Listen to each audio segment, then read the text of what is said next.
Saudara-saudariku yang terkasih di dalam Tuhan kita Yesus Kristus, ada cerita yang indah tentang sebuah pensil ataupun banyak pensil dan juga pembuatnya. Ceritanya seperti ini. Pada suatu ketika, pembuat pensil mengambil pensil ke samping, tepat sebelum pensil itu akan dimasukkan ke dalam kotak. Si pembuat itu berpesan kepada si pensil, ada 5 hal yang perlu kamu ketahui, katanya kepada pensil. Sebelum saya mengirim kamu ke dunia, selain itu ingat hal apa saja yang telah aku sampaikan dan jangan lupa. Kamu pasti akan menjadi pensil yang terbaik di dunia ini ketika kamu bisa dan mengingat akan apa yang saya pesan tersebut. 1. Kamu akan dapat melakukan banyak hal hebat, tetapi hanya jika kamu membiarkan diri dan dipegang oleh seseorang, oleh tangan seseorang. Tentu kalau pensil tidak akan menjadi pensil kalau tidak dipegang seseorang untuk menulis, menggambar, ataupun membuat sketsa dan sebagainya. Tetapi ketika dipegang oleh tangan seseorang akan menjadi pensil yang hebat. Yang kedua, tentu kamu akan mengalami proses penajaman. Tentu ketika pensil itu muncul, kita harus meraut. Kita harus menggunakan pisau, bahkan cutter yang seringkali menyakitkan juga, yang seringkali mengiris-ngiris, bahkan membuat tidak nyaman, sampai runcing dan bisa untuk menulis, menggambar dan sebagainya.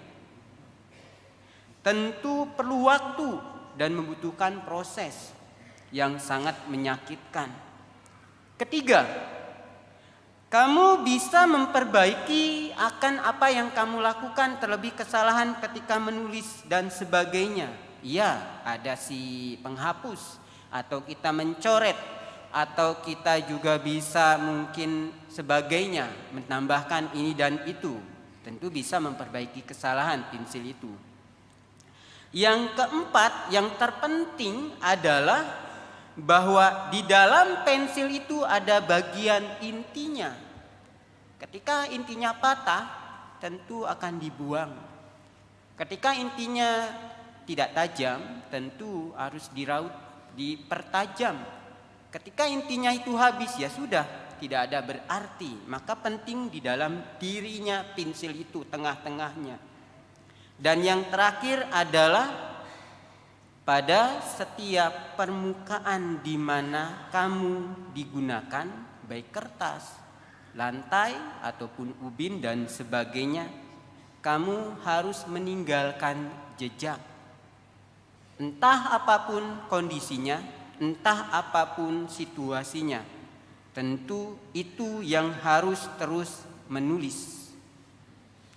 Saudara-saudariku yang terkasih di dalam Tuhan kita Yesus Kristus, hal yang sama juga dalam bacaan Injil hari ini tentang bagaimana menemukan jawaban ketika Tuhan Yesus bertanya kepada kita, menurutmu siapakah aku ini? Tentu kita akan dapat membuat diri kita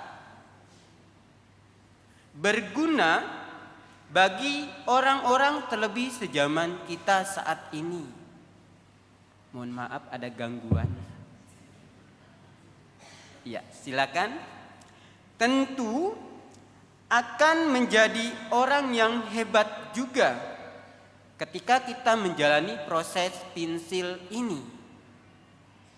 Yang pertama adalah kita memang dapat melakukan banyak hal besar. Tetapi ketika kita membiarkan diri kita dipegang oleh Tuhan Allah, ketika kita berpasrah dan juga melakukan banyak hal ketika Allah yang mengendalikan kita. Kita akan menjadi sebagaimana Allah inginkan. Kehebatan, kesuksesan, mungkin banyak hal ketika kita dipegang, diarahkan, dibimbing, dan juga diberkati serta dicurahkan Roh Kudus-Nya ke dalam diri kita. Kita akan menjadi lebih hebat dalam hidup kita. Yang tentu kita akan banyak mengakses kasih karunia, berkat, talenta, bahkan segala sesuatu yang kita miliki ketika Tuhan Allah berkenan, ketika Tuhan Allah memberkati akan menjadi luar biasa dalam hidup kita. Maka percayakanlah diri kita kepada Tuhan Allah. Yang kedua, tentu kita pun sama seperti pensil. Butuh proses penajaman. Lewat apa? Peristiwa-peristiwa hidup kita. Lewat apa? Problem, masalah. Lewat apa? Situasi yang kita hadapi saat ini. Belum lagi hutang. Belum lagi kurang memaafkan. Belum lagi dendam. Belum lagi benci, iri hati, dan dengki. Bukankah itu sebuah proses penajaman dari diri kita supaya kita semakin beriman, supaya kita semakin kokoh, supaya kita semakin kuat dan semakin hebat di dalam Tuhan? Maka perlu proses, maka perlu pengujian, maka perlu dengan namanya diuji. Emas akan menjadi emas kalau tidak dibentuk. Mutiara tidak akan menjadi mutiara kalau tidak diambil dari cangkangnya, dilepas dan dibersihkan. Pot akan menjadi pot dari tanah yang biasa kalau tidak dibakar, diwarnai dan sebagainya. Demikian kita hidup, tidak mungkin langsung menjadi sukses. Butuh proses dari kelas 1 naik ke kelas 2 dan selanjutnya SMP dan selanjutnya. Berarti ada tingkatan, semakin tingkat tinggi kita semakin banyak problem masalah kita. Semakin hebat ketika pohon itu berdiri semakin tinggi, anginnya semakin kuat. Demikian hidup kita, proses penajaman itu masalah. Jadi jangan Anda menghindar, melarikan diri. Tuhan, mengapa banyak masalah dalam hidupku? Tuhan, mengapa ini dan itu? Seringkali kita seperti itu. Tetapi percayakanlah kepada Tuhan bahwa Tuhan akan memegangmu dan mengendalikanmu dan mungkin juga akan membebaskan kamu ketika kamu meminta pertolongannya. Sebagaimana para murid yang terombang-ambing di danau ketika naik perahu, apa yang dilakukannya? Berteriak, minta tolong. Pasti Tuhan akan segera menolong kita. Yang ketiga, ya kita memang bisa memperbaiki kesalahan. Namun masih ada membekas. Mungkin juga kata-kata kita yang terucap, kita bisa mengucapkan maaf atau menyakitkan ataupun yang lainnya. Hati-hati. Luka batin, dendam, benci dan marah seringkali terjadi karena mungkin sikap kita. Mungkin perbuatan kita, mungkin juga sesuatu yang kita sering lakukan hingga membekas dalam diri orang itu. Perlu kita sadari bahwa betapa penting bahwa kita membangun rekonsiliasi kembali, memperbaiki kesalahan kita yang kita buat dengan bisa saja dengan pengakuan dosa yang Tuhan sudah sampaikan pada bacaan Injil hari ini. Apa yang kamu pegang akan tersimpan dalam kerajaan surga dan apa yang dilepaskan di dunia ini akan terlepas. Maka penting juga dengan pengakuan dosa itu untuk saya berdamai dan membangun relasi kembali dengan saudara-saudari saya, dengan orang yang mungkin saya lukai, bahkan orang lain yang saya benci, yang tidak pernah saya maafkan, yang akhirnya membekas dalam diri kita dan menyakitkan, membuat kita tidak bebas. Yang ketiga, yang keempat, mohon maaf, bahwa bagian yang terpenting dalam dirimu adalah hati. Di mana harta berada, di situ, di mana hatimu berada, di situ harta kita akan berada. Apa yang kita pikirkan, tentu itu akan yang keluar dalam diri kita. Maka bangunlah core, inti atau juga hati kita yang menjadi inti paling penting dalam hidup kita agar semakin kudus. Tentu saya berkiblat di paroki saya Hati Kudus Yesus Jonggol. Saya berada di Jonggol, tugas saya. Tentu core-nya adalah hati yang terus kita bangun devosi, bangun terus hidup bersama Tuhan agar hati saya tidak ternodai, hati saya tidak jatuh ke dalam dosa dan sebagainya. Penting kita terus menjaga hati itu. Dan yang kelima, saudara-saudariku, bahwa tentu kita melalui permukaan dunia ini, beberapa tentu tahun telah kita lalui, bahkan hidup kita meninggalkan jejak. Namun kita tidak peduli apa situasinya, dan seringkali kita melakukan yang terbaik dalam hidup ini. Namun saya percaya dan yakin, marilah ketika kita masih diberi kesempatan meninggalkan jejak-jejak yang baik, meninggalkan kesan-kesan yang baik dalam hidup kita. Ketika jejak kita masih buruk, belum mungkin memaafkan, belum mungkin juga peduli, belum juga mungkin tidak mengasihi pasanganku dan tidak memaafkan akan pasanganku, marilah kita bangun kembali, meninggalkan jejak yang baik. Jangan sampai harimau mati meninggalkan belang, gajah mati meninggalkan gading, manusia mati meninggalkan hutang. Seringkali seperti itu. Maka tinggalkanlah nama yang baik, kesan yang luar biasa dalam hidup kita, dan akan membangun cinta kasih dalam hidup kita. Ketika 5 hal ini kita ingat dengan baik, maka pesan dari sang pembuat pensil ini, kamu akan menjadi orang yang hebat. Saudara-saudariku yang terkasih di dalam Tuhan kita Yesus Kristus, tentu pertanyaan Tuhan Yesus kepada kita menjadi pertanyaan yang harus kita jawab. Siapakah aku menurutmu? Tentu jawaban itu menjadi penting. Jawaban jangan tinggal jawaban, tetapi jawaban itu perlu diekspresikan.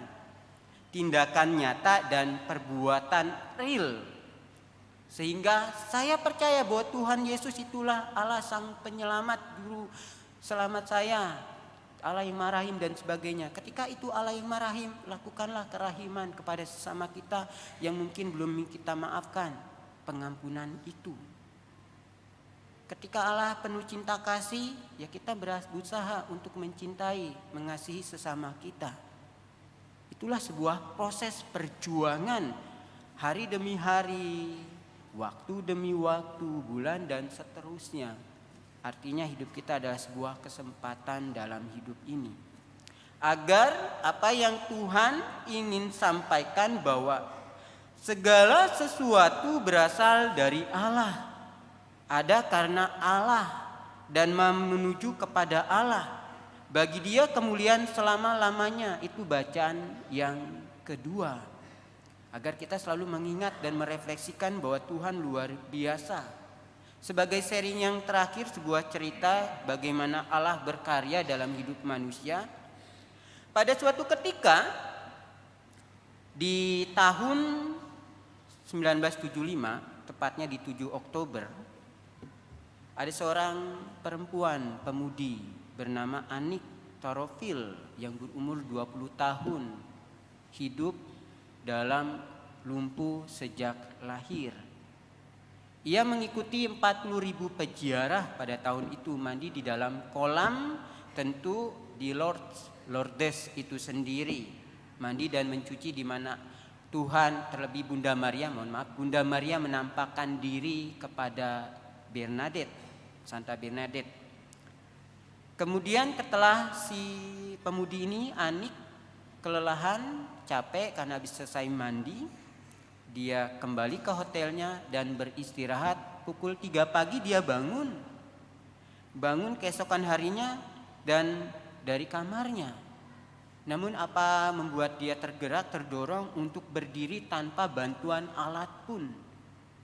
Sehingga dia terbangun dari tempat tidur itu dan menuju ke kamar, terlebih ruang makan, mungkin karena dia lapar. Banyak orang yang terperangah dan juga takjub akan apa yang telah ia lakukan hingga mampu berdiri. Bahkan banyak orang bertanya kepadanya. Orang itu bertanya bahwa bagaimana itu sampai dia terjadi. Bahkan juga dokter pun tidak bisa menjelaskan secara medis. Demikian juga para medis di Lourdes itu pun sama. Tidak bisa dengan terburu-buru mengatakan bahwa itu mukjizat. Namun ada hal yang sangat menarik bahwa saya bersukacita, kata Anik. Kemudian tetapi juga sedih. Karena saya bertanya pada diri saya sendiri, mengapa saya bukan orang lain, tanda kutip, disembuhkan terlebih dari kelumpuhannya. Tentu jawabannya, siapa yang telah mengetahui pikiran Tuhan atau siapa penasehatnya kita tidak tahu. Maka tentu sebuah tindakan Allah seringkali di luar dari nalar kita. Maka mari kita hidupi agar kita pun mengalami mukjizat, kasih dan penyertaan Tuhan dalam hidup ini. Terlebih pada pesta Santa Monica ini, para ibu-ibu pun berharap agar kejandaan single mom itu mereka mampu melayani keluarga dan panggilan dalam setiap mukjizat Tuhan. Terlebih tentu kita semua berasal dari ibu. Maka kita pun mendoakan mereka, para ibu yang berjuang luar biasa untuk mengasihi anak, bahkan mungkin juga ketika masih ada suami. Harapan kita agar mereka pun senantiasa dalam pesta berkiblat pedoman kepada Santa Monica senantiasa diberkati selalu. Tuhan memberkati kita selalu.